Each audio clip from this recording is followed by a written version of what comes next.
الحمد للہ وکفا وسلام علی عبادہ الذین اصطفیٰ اما بعد فاعوذ باللہ من الشیطان الرجیم بسم اللہ الرحمن الرحیم یا ایہا الناس اتقوا ربکم الذی خلقکم من نفس واحدہ وخلق منها زوجها وبث منہما رجالا کثیرا ونساء واتقوا اللہ الذی تساءلون به والارحام ان اللہ کان علیکم رقیبا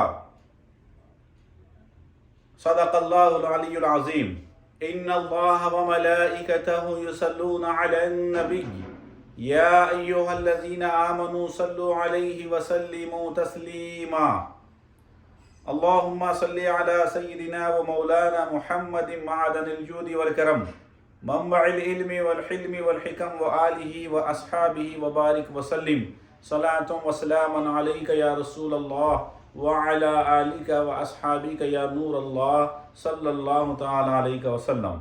السلام علیکم ورحمۃ اللہ وبرکاتہ۔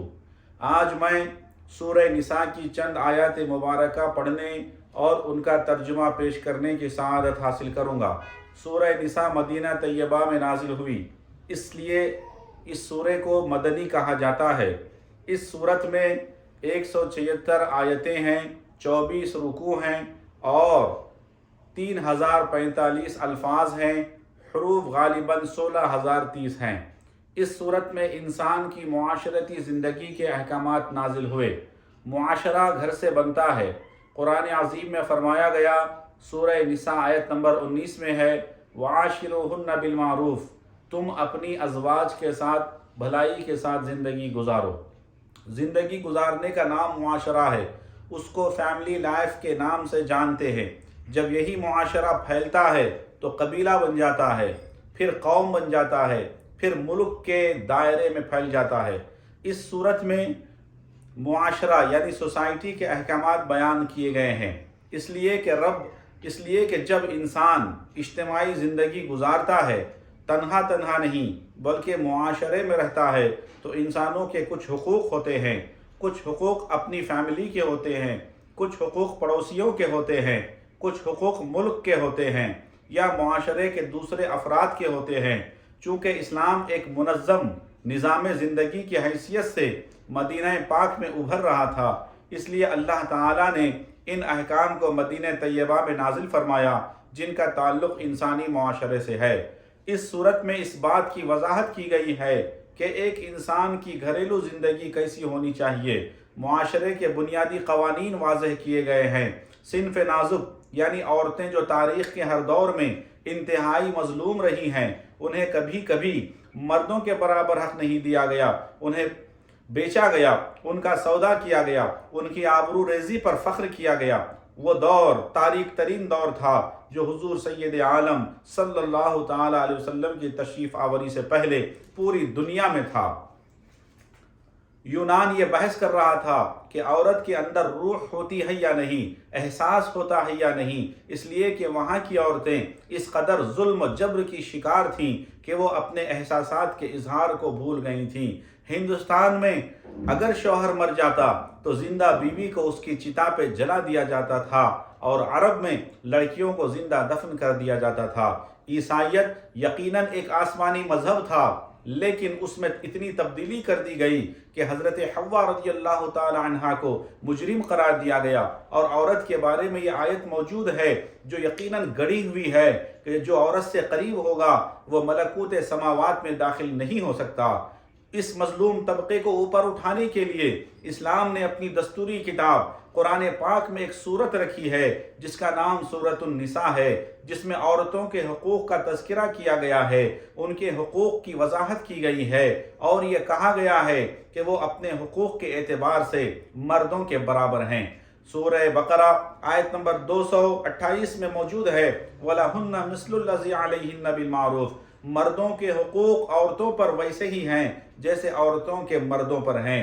ہاں، زندگی کے فرائض میں، زندگی کے ڈیوٹیز میں یقیناً اختلاف ہے۔ مرد کو وہ کام کرنا ہے جو اس کے مطابق ہے، اور عورت کی ذمہ داریاں وہ ہیں جو نسوانیت کا تقاضے میں ہیں۔ اس بنیاد پر تقسیم کار میں فرق ضرور ہے، مگر جہاں تک مرد اور عورت کے حقوق کا معاملہ ہے، ایک دوسرے کے جذبات کی رعایت کا معاملہ ہے، انسانی قدروں کے احترام کا معاملہ ہے، تو ان میں سب کو برابر رکھا گیا ہے۔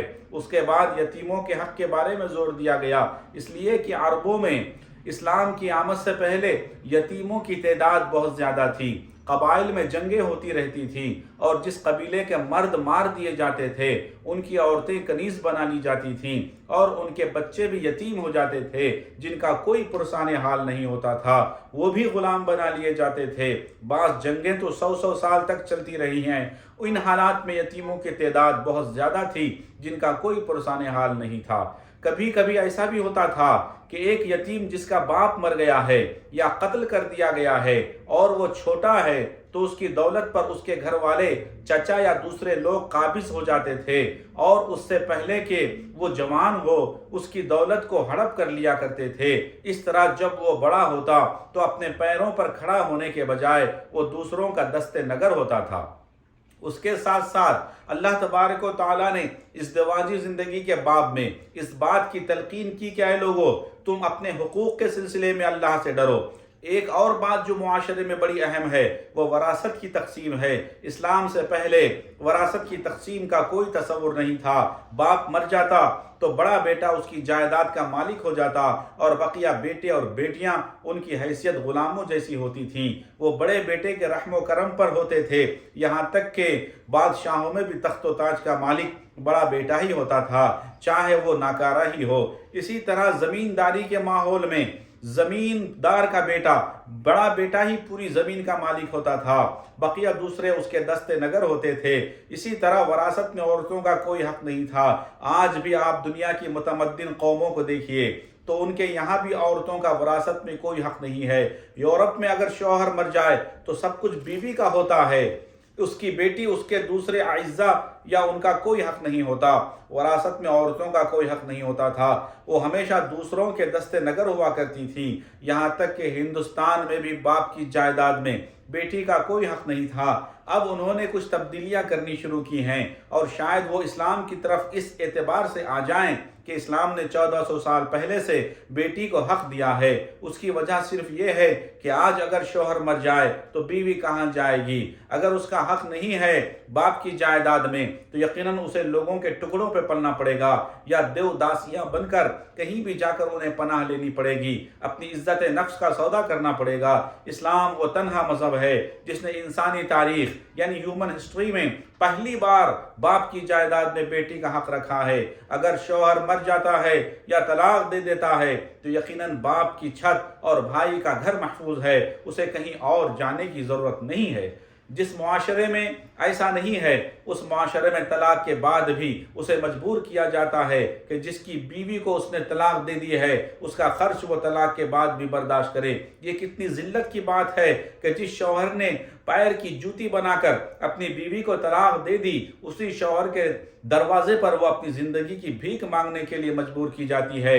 یہ بات اس وقت زیادہ اٹھی تھی جب مسلم پرسنل لا کی تبدیلی کی بات ہوئی تھی، تو میں نے اس وقت یعنی حضور مفکر اسلام کہتے ہیں کہ میں نے اس وقت بھی کہا تھا کہ وہ بیویاں، وہ لڑکیاں جن کی شادیوں کے بعد کوئی سرپرست نہیں رہ جاتا، وہ دان کر دی جاتی تھی، ان کے لیے تو مجبوری ہے کہ وہ سابقہ شوہر سے زندگی کی بھیک مانگیں، مگر اسلام نے تو پہلے ہی حقوق عطا فرما دیے۔ فرض کیجئے کہ شوہر نے طلاق دے دیا اور آپ کہتے ہیں کہ شوہر اس وقت تک اس کا حق ادا کرے جب تک یہ دوسری شادی نہ کر لے، تو میں یہ عرض کرتا ہوں کہ اگر کسی کی بیٹی مر جائے تو پھر وہ کہاں جائے گی؟ اس لیے اسلام نے عورت کو لڑکی کو باپ کی جائیداد میں اور بیوی کو شوہر کی جائیداد میں حق دیا ہے تاکہ وہ دوسروں کی دست نگر نہ رہ جائے۔ اسی طرح معاشرتی زندگی کے اور بھی دوسرے احکام ہیں جن کی تفصیل انشاءاللہ تعالی اس صورت میں وضاحت کے ساتھ بیان کی گئی ہے۔ ظاہر ہے کہ اسی طرح معاشرتی زندگی کے اور بھی دوسرے احکام ہیں جن کی تفصیل کے ساتھ اس صورت میں وضاحت کی گئی ہے۔ ظاہر ہے کہ اس تھوڑے سے وقت میں اتنا موقع تو نہیں ہوتا کہ پوری صورت کی تفصیل بیان کی جائے، لیکن چند آیات کی وضاحت کرنا چاہوں گا۔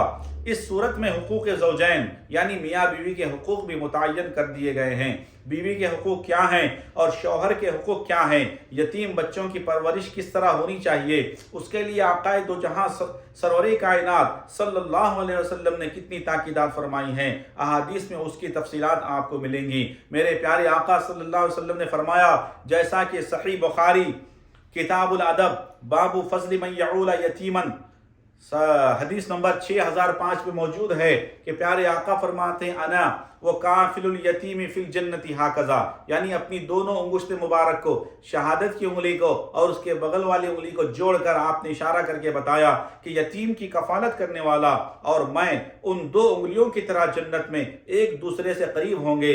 آپ نے یہ بھی ارشاد فرمایا، خیر بیت فی المسلمین بیت فیہ یتیم یحسن الیہ، جیسا کہ سنن ابن ماجہ کتاب الادب باب حق الیتیم حدیث نمبر 3679 میں بیان کیا گیا ہے۔ پیارے آقا فرماتے ہیں کہ یعنی سب سے بہتر گھر وہ ہے جہاں کوئی یتیم ہو اور اس کی اچھی پرورش ہو رہی ہو۔